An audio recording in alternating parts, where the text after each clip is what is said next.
चौथा दर्स जो हमें इस कुर्बानी से मिलता है कि हम अपने दिलों को पाक और साफ़ रखें। कुर्बानी हमें यह दर्स देती है कि जिस तरह जानवर हर ऐब से पाक हो, उस तरह से हमारे दिल भी पाक हो, शिर्क से पाक हो, बिदआत से पाक हो, खुराफात से पाक हो, अखलाकी बीमारी, दिली बीमारियों से पाक हो, हसद से पाक हो, जलन से पाक हो, और वो तमाम आमाल जो दिल से ताल्लुक़ रखते हैं उन तमाम बुरे आमालों से पाक हो, बुग़्ज़, हसद, तमाम चीज़ों से पाक हो।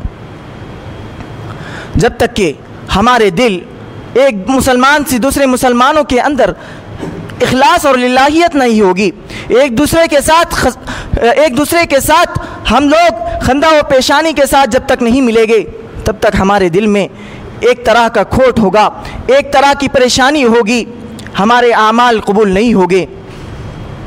और अल्लाह के नबी सल्लल्लाहु अलैहि वसल्लम ने तो बड़ी ही खुशखबरी सुनाई है उस शख्स के लिए जिसका दिल पाक और साफ़ रहता है, जिसका दिल तमाम अयूब से पाक रहता है। हज़रत अनस रज़ियल्लाहु ताला अन्हु रावी हदीस है, कहते हैं कि हम अल्लाह के नबी सल्लल्लाहु अलैहि वसल्लम के साथ बैठे हुए थे कि अल्लाह के नबी सल्लल्लाहु अलैहि वसल्लम ने फरमाया, यतलू अलैकुमुल आन रजुलुम मिन अहलिल जन्ना, कि अभी एक शख्स आने वाला है और वो जन्नती है।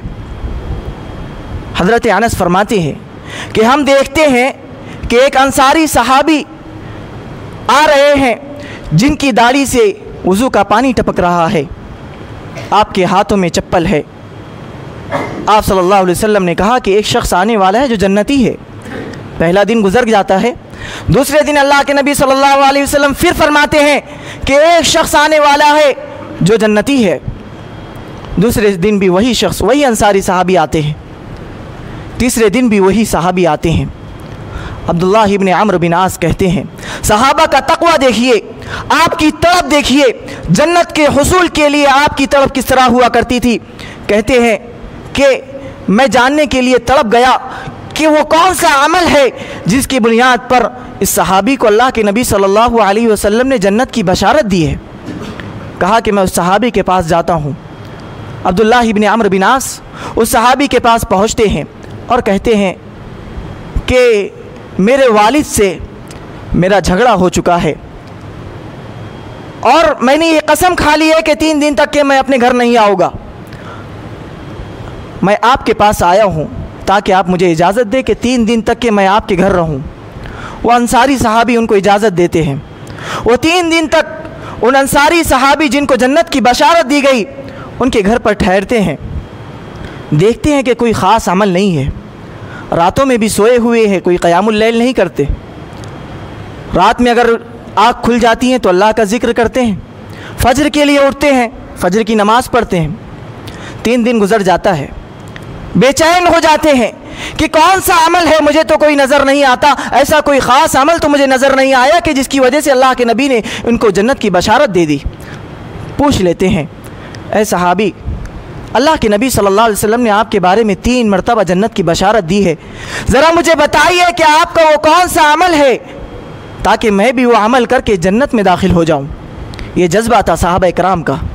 वो लोगों को देखते थे कि फ़लाँ सहाबी जन्नत की बशारत उनको दे दी गई, पहुंच जाते, देखते कि फ़लाँ शख्स हाँ ये अमल करता है, मुझे भी ये अमल करना चाहिए ताकि अल्लाह इस अमल के ज़रिए मुझे जन्नत अता फरमा दे।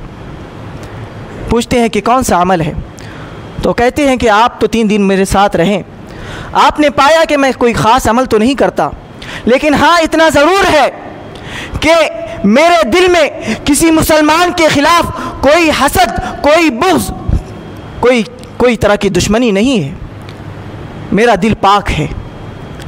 अब्दुल्लाह इब्न अम्र बिन आस कहते हैं कि यही वो चीज़ है जो हम में नहीं पाई जाती, इसी वजह से आपको जन्नत की बशारत दी गई।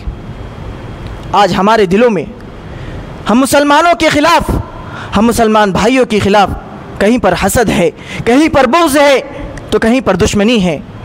इस दुश्मनी को ख़त्म करो, इस हसद को ख़त्म करो, अल्लाह रब्बुल आलमीन के लिए एक हो जाओ, एक बनकर रहो। अल्लाह रब्बुल आलमीन ने आपस में हम और आपको भाई भाई बनाया है। इन्नमल मुमिनूना इख्वा फ़अस्लिहू बैना अख़वैकुम। अगर आपके दरमियान कोई तरह का तनाज़ा हो जाए, किसी चीज़ की किसी बात पर लड़ाई हो जाए, सुलह कर लो, अल्लाह रब्बुल आलमीन के लिए सुलह कर लो, एक हो जाओ। जन्नत की बशारत अल्लाह के नबी सल्लल्लाहु अलैहि वसल्लम ने दी।